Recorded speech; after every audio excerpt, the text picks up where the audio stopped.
Hello, I'm Paul Charles Bown, and these are my stories. I hope you enjoy this one. It's called The Tunnels. The Tunnels. We were high school students when we took risks, but then doesn't anyone at that age? It all depends on your surroundings and who your friends are. We were middle class, so the risks we took were not serious, and there were never any police involved. Our risks were exploring in dangerous places. There were a few parks around my neighbourhood, but one of them had an old Second World War air raid shelter. The entrances were sealed most of the time, but one day one was broken off. So we explored that. It's very dark, so it didn't last long. On another occasion, it was dark on our way home from a friend's house. Two of my friends and I decided to take a shortcut through a cemetery. Riding through on our bikes, we noticed one of the bigger standing graves was half open, and when we arrived home, we stood outside our house talking about it. We decided that next day we would go back and investigate. It was Saturday lunchtime and we met at the cemetery. Luke and Mark had brought torches, and so we went to the grave. It was still half open, and so we pushed the lid off further to see inside. There was no coffin, but an old rope ladder going down into the darkness. Our torches couldn't penetrate. Mark climbed up onto the edge and beckoned us to follow, so we did. We climbed down about 30 feet and found a tunnel, so we followed it. It was dark and slimy with mud, but curiosity got the better of us, so deeper we went. Eventually we came to what looked like a large circular dome room with drawings and writings on the walls. Some were broken English, some were of unknown dialect. Symbols on the walls looked like witchcraft. There was a cold breeze that shot past us, and we looked at each other and thought there must be a way out of here somewhere close by. We found more tunnels and followed one. Much time had passed and we began to think we had gone far enough and were thinking about heading back, but it didn't stop us from exploring a dim light that we saw up ahead. Maybe this was a way out, we thought, but when we got there, it was a small fire on the end of a stick, an old-fashioned torchlight. Suddenly there were sounds of whispers in the darkness. Another cold chill came over us. The whispers got louder, and soon whispers became voices, a chanting, and so we ran down the tunnel some more, hoping to find a way out. And when the chanting stopped suddenly, a few white figures appeared right next to us. We froze. They looked like people as they went past us, as if they didn't see us, or didn't see us as a threat. We kept running for a while, and fatigue caught up with us, and now walking.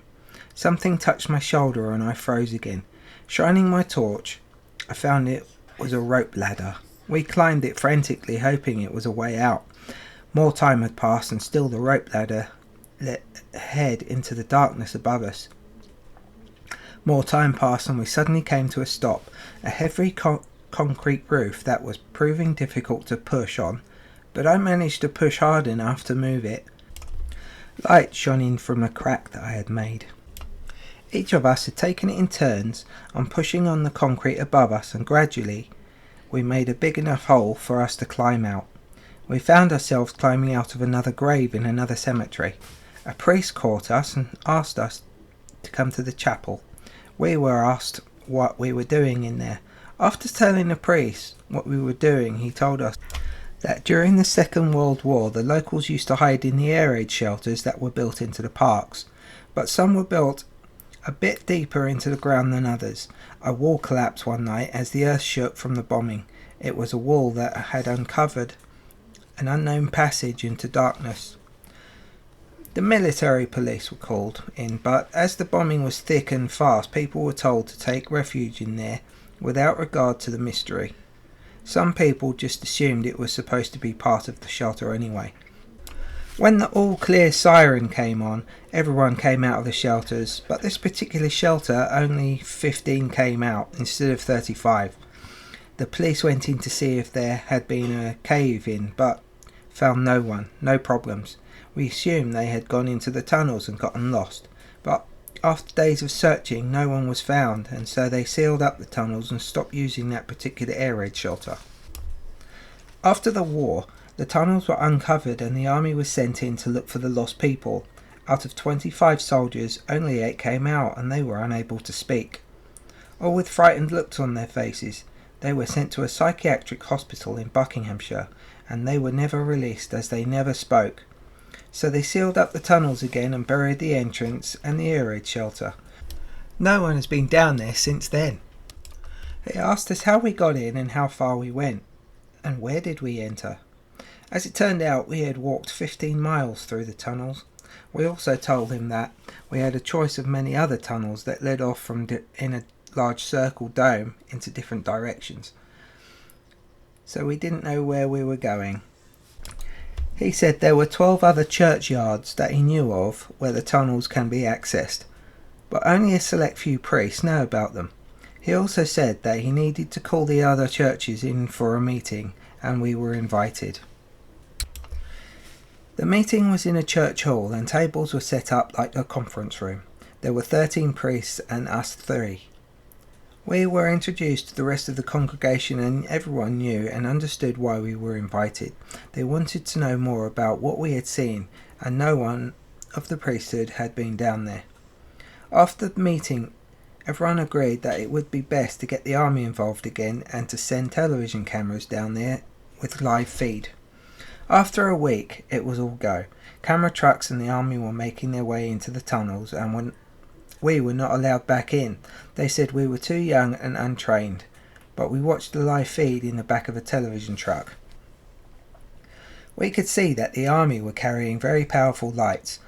Nothing really happened for a while, but the camera picked up on some orbs and shadows of what looked like ghosts. A radio message went to the sergeant who was in charge down there. They all stopped walking for a few moments to see if the cameras could pick up on anything. No one down there could see anything, but what we saw on the screen was interesting. They were in a wide open area that would lead onto the large rounded dome room that we found. There were drawings on the walls and writing. One of the priests said he recognized the writing from ancient texts and translated it. Those who hang up bodies will lose their souls in torment. In the dome, the rounded room, they found bones and skulls that looked like they had teeth marks in them. On the screen, more shadows of what looked like people were present, but still no one down there could see anything physically. Over the radio, the sergeant reported that the place had suddenly turned very cold, and we heard laughter over the radio. It all sounded very chilling. Some of the soldiers were getting scared, but the sergeant was strong and said, "Don't worry guys, ghosts can't hurt anyone. Their bark is worse than their bite." And after he said this, the laughter stopped. One private fell to his knees holding his stomach. He was sick and came out in large boils and bled on his face. 2 other privates took him back to the entrance so he could get medical attention. It was decided that all the entrances to the tunnels were to be used and soldiers with cameras sent down from each. The plan now was to have them all meet in the tunnels and get them mapped and made safe. In the dome, a strong swirling wind took everyone by surprise. It built up in strength and it was like a small tornado. Soldiers were paralysed and couldn't run. In the swirling wind were faces of witches, snarling dogs, fanged monsters, silent screams, and hundreds of faces of tormented souls. Distant shouts and screams were heard from all over the tunnels. "Help me!" Right at that moment, the wind stopped and the silence fell on the tunnels. The sergeant stayed calm and ordered everyone to keep moving. Powerful lights were set up all over the tunnels. A different group of soldiers came running and were happy to meet up with the sergeant's team. They warned, "You don't want to go down there." But out of curiosity, they did and found blood dripping from the walls and ceilings. The floor was filling with it. And then a figure appeared and snarled at them. It looked like a werewolf. Soldiers opened fire and the bullets just went straight through it and into the walls. Then it disappeared into a wall.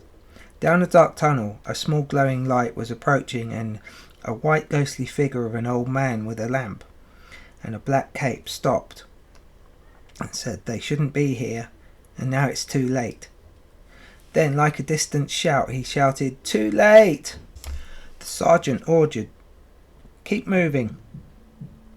and what seemed like an earthquake shook the tunnels. Over the radio, one of the soldiers who was operating the radio with us said he sees ghosts all over the tunnels and on the television screen surrounding the soldiers. A light wind started to build up again. Faces of the dead appeared in the walls and hands came up from the ground trying to drag the soldiers down. With struggles from soldiers, some got away and some disappeared into nowhere. They ran further into the catacombs, tunnels, and still setting up lamps.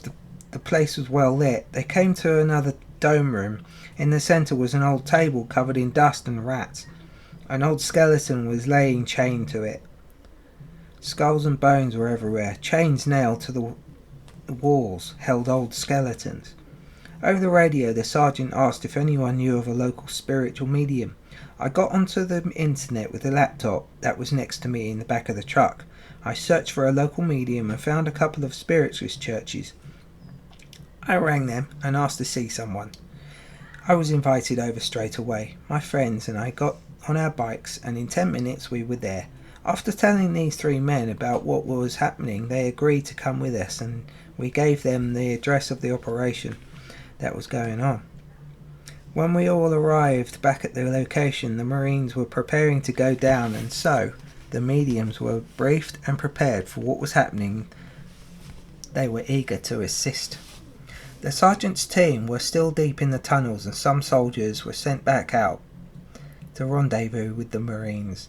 It had taken over an hour to meet up with the sergeant. He was pleased to see the mediums.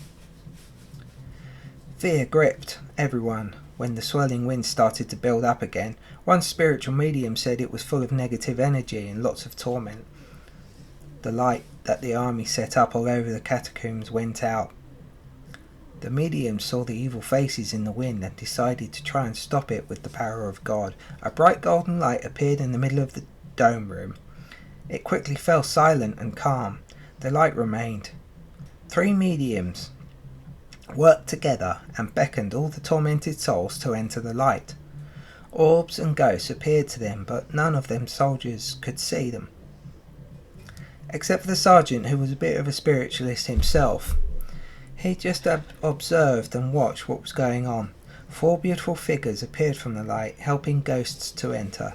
Suddenly the lost soldiers appeared from nowhere and were unable to speak. They had tormented looks on their faces. 2 of the spirits from the light approached them and put what looked like hands out and touched them one by one.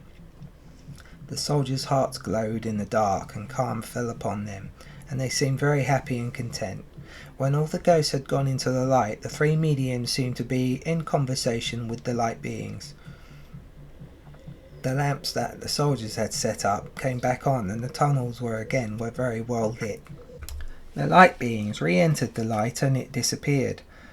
The soldiers eventually met up with the other teams from the other churchyard entrances and a map was put together.